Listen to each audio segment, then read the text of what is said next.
আসসালামু আলাইকুম। Live blogs by Shifu channel থেকে আমি শিফু বলছি, চট্টগ্রাম থেকে বলছি। কাছে কিংবা দূরে যে যেখান থেকে আমার আজকের ব্লগটা দেখছেন না কেন, আশা রাখছি ভালো আছেন, সুস্থ আছেন। আমি রেডি হয়ে চলে যাচ্ছি আমার ডিউটিতে। আজকে ওদেরকে নিয়েই সাথে করেই নিয়ে যাচ্ছি। আর আমি তো জানেন স্কুলে ডিউটিতে গেলে সেখানে আবায়া পরি, বোরখা পরি।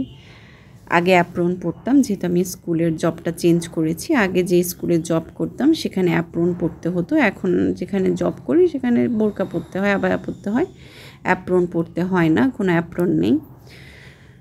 দেন ওখান থেকে এসে বাসায় এসে দেখেন এই যে বৃষ্টি বৃষ্টি ভাব, বৃষ্টি হয়েছে, কাপড় শুকাচ্ছিল না, কতগুলো কাপড় জমা হয়েছে। এগুলোকে এখন ভাঁজ করব। তার মধ্যে খিদা লেগে গেছে। আমি বাচ্চাদের সাথে দুষ্টুমি করে বলছিলাম যে আমার খিদা লাগছে। আমার ছোট ছেলে গিয়ে রান্নাঘরে চা বসাচ্ছিল আর আমাকে দেখাচ্ছিল, মা আমি চা বসাচ্ছি। আমি বললাম না না, তুমি তো পারবে না বাবা, তোমাকে ধন্যবাদ যে তুমি আমার জন্য চিন্তা করেছো। আর এদিকে আমি ওদেরকে আজকে ফ্রুটস কেটে দিয়েছি। স্কুল থেকে এসেই দেখলেন তো 1:45 বাজতেছে, আমি ওদেরকে নাস্তা দিলাম। আমি আসতে আসতে কিন্তু 12:30 হয়ে যায়। দেন জামা কাপড় খুলে মেলতে মেলতে এই তো 1:45, এখন ওদেরকে নাস্তা দিলাম। ওরা এই রুমে টিভি দেখছে আর আমি আমাদের যে ঢাকা থেকে জুতাগুলো পরে আসছিল ওরা, আমি ওগুলো ধুয়ে ঠুয়ে ওয়াশ করে ফেলছি। আর এই যে ওটা তো বৃহস্পতিবারের ভিডিও চলে গেল। দেন এখন যে ভিডিও দেখছেন এটা হচ্ছে শুক্রবারের, গত সপ্তাহের শুক্রবারের ভিডিও। ওরা জুম্মার নামাজ পড়তে যাচ্ছে, তা আমি একটু ভিডিও করছিলাম আর দেখছিলাম। এখন তো আসলে ওই যে দেখা যায় কি যে যখন ঝোঁক উঠে ভিডিও করা তখন করা হয়, আর যখন করতে ইচ্ছে করে না, আলসেমি লাগে, তখন করা হয় না। তো শুক্রবার মানেই আসলে ভালো মন্দ কিছু রান্না করা। তো সেদিন আমি বিরিয়ানি রান্না করেছিলাম। আর আমি রাইস কুকারে রাইসটাকে আগে সিদ্ধ করে নিই, আধা সিদ্ধ করে নিই। দেন যে বিরিয়ানির যে মশলা, মুরগির মাংসটা আমার কষানো হয়, দেন মিক্স করে আর কি বিরিয়ানিটা আমি বানাই। তো সেগুলো আর এত কিছু দেখাচ্ছি না, কারণ আমার চেয়েও পাকাপোক্ত রাঁধুনিরা অলরেডি আছেন। তো সেজন্য রান্না নিয়ে আসলে আমি কখনোই কিছু দেখাই না। এটাতে আমি এত একটা এক্সপার্ট না, আমি যে বিষয়টাতে এক্সপার্ট না আমার মনে হয় না সেটা নিয়ে কাউকে বোঝানো উচিত।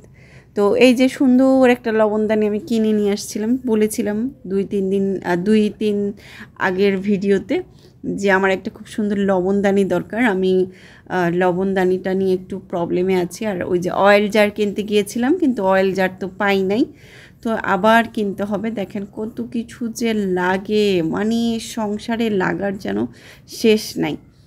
আর এই যে রাইস কুকার যেটাতে আমি বিরিয়ানির চালটা বসিয়েছি, পোলাওয়ের চালটা, এটা কিন্তু আমার বড় রাইস কুকারে, যেটা 2.8 লিটার, প্রায় 2.5 পটের মতন আমি এখানে পোলাওর চাল নিয়েছি।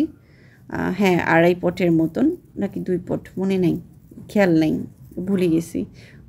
তো যাই হোক, দেন আমি এই 2 পটের বেশিই হবে, কারণ 2 পট হলে 1.8-এ তাও কোনো রকমে রান্না করা যায়।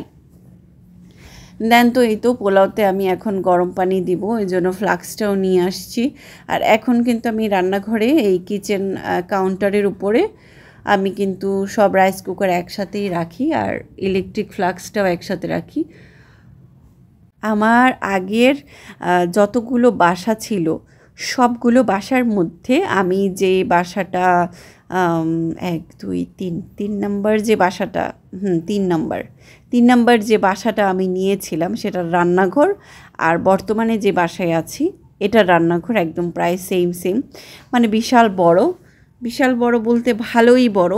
ভাড়া বাসায় এত বড় রান্নাঘর দেয় না কেউ, বা থাকেও না, হয়ও না। তো এখানে আমার এই রান্নাঘরটায় আমি খুব মন মতো করেই জিনিসপত্র রাখতে পেরেছি। শুধু একটু প্রবলেমে পড়েছি হচ্ছে ডাইনিং টেবিলটা নিয়ে, কারণ আমার ওয়াশিং মেশিনটা অন্য জায়গায় নিয়ে নিতে হয়েছে। ওয়াশিং মেশিনের যে ইউটিলিটি সার্ভিসের যে জায়গাটা ওরা করেছে সেখানে আমি ফ্রিজ রেখেছি, কারণ আমার ফ্রিজটা তো একটু বড় আর ডাইনিং টেবিলটা খুব কনজাস্টেড। তো এখানে দেখেন আমি যেই পাত্রে বিরিয়ানির মাংসটা কষাবো সেখানে আমি একটু ডিম ভেজে নিচ্ছিলাম, কারণ আমি ডিমের কোরমাও করব। তো ডিম ভেজে নিয়ে আমি পরে এখান থেকে সরিয়ে ফেলি। আর দেন এখানে তো আমি আপনার বিরিয়ানির মশলাটা দিয়ে বিরিয়ানির মাংসগুলোকে কষিয়ে নিই। তো যেহেতু সিলিন্ডার, আমাদের সিলিন্ডার চুলা, আমাদের যেহেতু সিলিন্ডার, লাইনের গ্যাস না, সেই জন্য আমাদেরকে অনেক চিন্তা ভাবনা করে সিলিন্ডারে রান্না করতে হয়। আমি সব সময় ট্রাই করি যে সিলিন্ডার কিভাবে সাশ্রয়ী হবে, কিভাবে গ্যাসটা সাশ্রয়ী হবে, অনেক দিন যাবে, সেইভাবে করে রান্না করতে।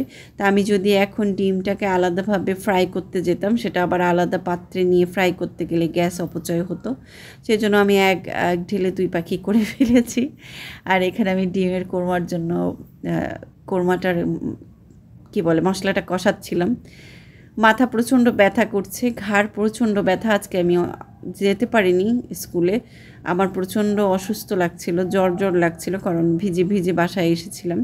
আজকে বুধবার, আর এই ভিডিওটা যেটা দেখছেন এটা শুক্রবারের। তো ভয়েস দিতে দিতে একটু লেট হয়ে গেল। ওই যে শরীরটা কেন যেন না এখন ভালো থাকে না, আসলে খুব খারাপ লাগে শরীরটা, জানি না কেন। এটা কি কোনো বদনজর লাগলো কি না, কারণ আমি কখনো এরকম ঘন ঘন অসুস্থ হতাম না। আপনারা তো দেখেছেন, আমার ব্লগ দেখলে বুঝবেন আমি এরকম ঘন ঘন অসুস্থ থাকিনি কখনো, আল্লাহ মাফ করুক। ইদানিং খুব অসুস্থ হয়ে পড়তেছি। হয়তো বা কেউ আছে না, মানুষের এক একজনের নজর এক এক রকম, হয়তো বা এই যে একা হাতে সব কিছু সামলাই, হয়তো এগুলো দেখে কেউ বলতেও পারে যে হ্যাঁ আমি খুব ভালোই দৌড়াতে পারি, এমন কিছু জানি না। আসলে আমি আসলে জানি না কেন এত অসুস্থ হয়ে পড়তেছি। তো এখানে আমার বিরিয়ানিটা কিন্তু রান্না হয়ে গেছে, আর ডিমের কোরমাটাও হয়ে গেছে। আর গুনে গুনে 4 জনের জন্য 4টা ডিম আমি করেছি, তো যেটা মধ্যবিত্ত পরিবারে হয় আর কি। আর এই যে আমার হাজব্যান্ড সালাদ রেডি করতেছে, ও সালাদ কাটতেছে, আর আমি এখন গোসলে চলে যাব। দেন তো চলে গেলাম গোসল করে ঠরে খাওয়া দাওয়া করেছি, সবই করেছি। দেন এই যে দেখেন বিকালবেলা একটু ভিডিও করছিলাম ঠিক সন্ধ্যার দিকে, আর সেদিন সন্ধ্যায় মানে খুব সুন্দর লাগছিল প্রকৃতিটা, আকাশটা, মানে আকাশটা খালি চোখে দেখলে বুঝতে পারতেন, মানে এত সুন্দর লাগছিল, তো খুবই ভালো লাগছিল। তা আমি একটু ভিডিও করছিলাম আর গুনগুন করছিলাম, গুনগুন করে গান গাচ্ছিলাম। আর এই হচ্ছে আমার আজকের ব্লগ। আর এই পর্যায়ে একটু বলে রাখতে চাচ্ছি, যারা এই পর্যন্ত সাথে আছেন, আমার সাথে থাকবেন, বা আমার ব্লগের বিন্দুমাত্র কোনো কিছু যদি আপনাদের একটু হলেও ভালো লেগে থাকে, আমি জানি আমি অন্য সবার মতো এত গোছানো একটা ব্লগ আপনাদের হয়তো বা দিতে পারি না। তারপরেও যারা আমার এতটুকুতেই অনেক পছন্দ করেন, পাশে আছেন, ভালো লাগা দিয়েই আছেন, তাদেরকে অসংখ্য ধন্যবাদ জানাই, অসংখ্য ধন্যবাদ জানাই আমাকে এতটুকু সাপোর্ট করার জন্য। বোঝেন তো একজন মায়ের জার্নিটা আসলে কতটা কঠিন। এখানে দেখেন স্কুল থেকে আসার পরে শনিবারে আমরা স্কুল থেকে আসার পর অল্প একটু বিরিয়ানি ফ্রিজে ছিল, তো সেইটাই আমরা সেদিন নাস্তা হিসেবে খেয়ে নিচ্ছিলাম, মানে স্কুল থেকে আসার পর। আর প্রচণ্ড বৃষ্টি হচ্ছে, পুরো 2 সপ্তাহ না বলবো, 1 মাস ধরে বৃষ্টি। এই 1 মাস, এই পুরো জুলাই মাসটাই বৃষ্টি আর বৃষ্টিই পেলাম। তো এইদিকে দেখেন কি ঝুম বৃষ্টি নামছে। এই বৃষ্টির মধ্যে প্রতিদিন বাচ্চারা যে যাচ্ছে স্কুলে, প্রত্যেকটা দিন ওদের কাপড় ময়লা হচ্ছে, আমার নিজেরটা হচ্ছে। আর এখানে কি একটুতেই মানে বৃষ্টিতে একটু করেই পানি উঠে যায়, মানে পানি উঠে বলতে একদম ওই আপনার পায়ে পর্যন্ত, মানে গোড়ালির উপরে পর্যন্ত পানি উঠে যায়, টাকনো পর্যন্ত যেটাকে বলে, ও পর্যন্ত পানি উঠে যায়। তো বিরক্ত লাগে, জুতা পরেও শান্তি পাচ্ছি না, প্লাস্টিকের পরে যেতে হচ্ছে। তো দেখেন না কত জোরে বৃষ্টি পড়তেছে, কাপড় চোপড় কিচ্ছু শুকাচ্ছে না, সেই ঘুরে ফিরে আবার ঘরের ভেতরে এই রশি টাঙাতে হচ্ছে, কাপড় মেলতে হচ্ছে। আমি তো জিদ করে ওয়াশিং মেশিনে কাপড়ও ধুচ্ছি না, রেখে দিয়েছি। ওয়েট করছিলাম যে 2-3 দিন গেলে তারপর হয়তো একটু করব, তাও তো হচ্ছে না, মানে কোনোভাবেই বৃষ্টি কমছে না, এখনও পড়তেছে। আজকে যে বুধবার, এটা সেই রবিবার নাকি শনিবারের ভিডিও এরকম হবে, তার এখন বুধবার, আজকেও বৃষ্টি পড়েছে, মানে কি বলবো, এমন একটা অবস্থা। তো যেটা বলছিলাম, ভিডিওর এই পর্যায়ে এসেও বলতে চাচ্ছি যারা আমার সাথে আছেন, ও আচ্ছা হ্যাঁ এখন মনে পড়েছে, এটা হচ্ছে আমি স্কুলে যাওয়ার আগের মুহূর্তে। এই যে দেখেন আমি রেডি হয়ে রয়েছি, আর রেডি হয়ে অপেক্ষা করছিলাম কখন একটু বৃষ্টি থামবে আর বের হবো। অলরেডি 8:05 বেজে গেছে, তো কি করব, ওয়েট করতে করতে পরে মনে হয় কমেছে, দেন আমি রওনা দিয়েছি, এই আর কি। আর এদিকে দেখেন সেই দিনই স্কুল থেকে আসার পর, এটা হচ্ছে মঙ্গলবারের ভিডিও ফুটেজ। মঙ্গলবারে আমি আমার মানে যে বাইরের ওয়াশরুম, সে ওয়াশরুমের সাথেই তো আপনারা জানেন যে আমি ওয়াশিং মেশিন রেখেছিলাম। ওয়াশিং মেশিন যে নাড়াচাড়া করতো, ওই নাড়াচাড়ার ফলে এখানের পুডিংগুলো খুলে খুলে পড়ে গিয়েছিল। দেন আমার হাজব্যান্ড আমাকে সাদা সিমেন্ট এনে দিয়েছে, ওই সাদা সিমেন্টে আমি এখানে লাগিয়ে দিই। আনাড়ি হাতের কাজ দেখেন, মানে সব কিছুই পারতে হয় বলে না, না পারলে কিন্তু অল্পতেই আপনাকে মিস্ত্রি ডাকতে হবে।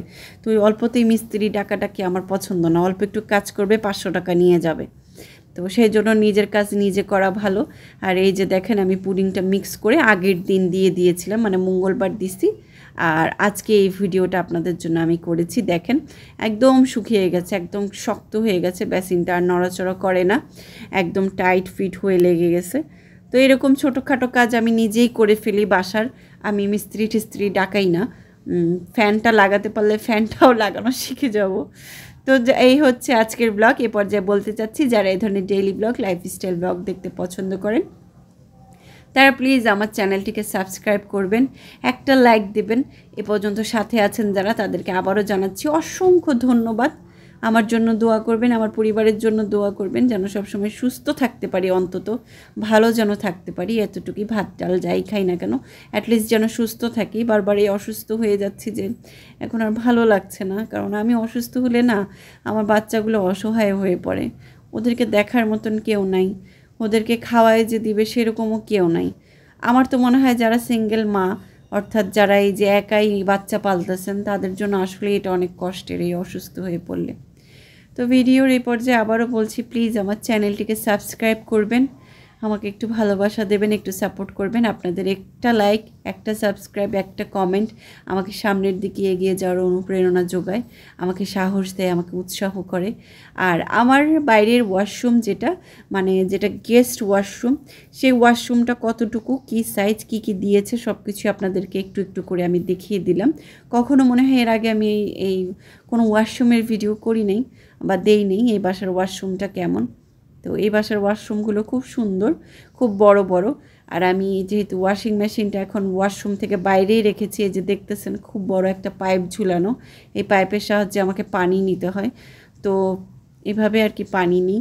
কী করব, এখন ওয়াশিং মেশিনের জায়গায় তো ফ্রিজ রেখেছি, আবার ফ্রিজটা ডাইনিং টেবিলের এখানে রাখলে ডাইনিং টেবিলের বসার মতন প্লেস হয় না, খুব কনজাস্টেড হয়ে যায়। আজকে একটু ডাল রান্না করব অন্যভাবে, আর আমি অলওয়েজ প্রেশার কুকারেই ডালটা রান্না করি। তার কারণ হচ্ছে ওই যে বলেছিলাম, সিলিন্ডার যেহেতু আমার, তাই একটু গ্যাস বাঁচিয়ে বুদ্ধি খাটিয়ে আমাকে চলতে হয়। আমি নেক্সটে ইনশাল্লাহ একটা ভিডিও শেয়ার করব, একটু মানে সুযোগ পেলে শেয়ার করব আপনাদের সাথে যে আমি কিভাবে সিলিন্ডার সাশ্রয় করি। আমার একটা সিলিন্ডার প্রায় 1 মাসের উপরে যায়। তো আজকের ব্লগটা এই পর্যন্তই। আল্লাহ হাফেজ।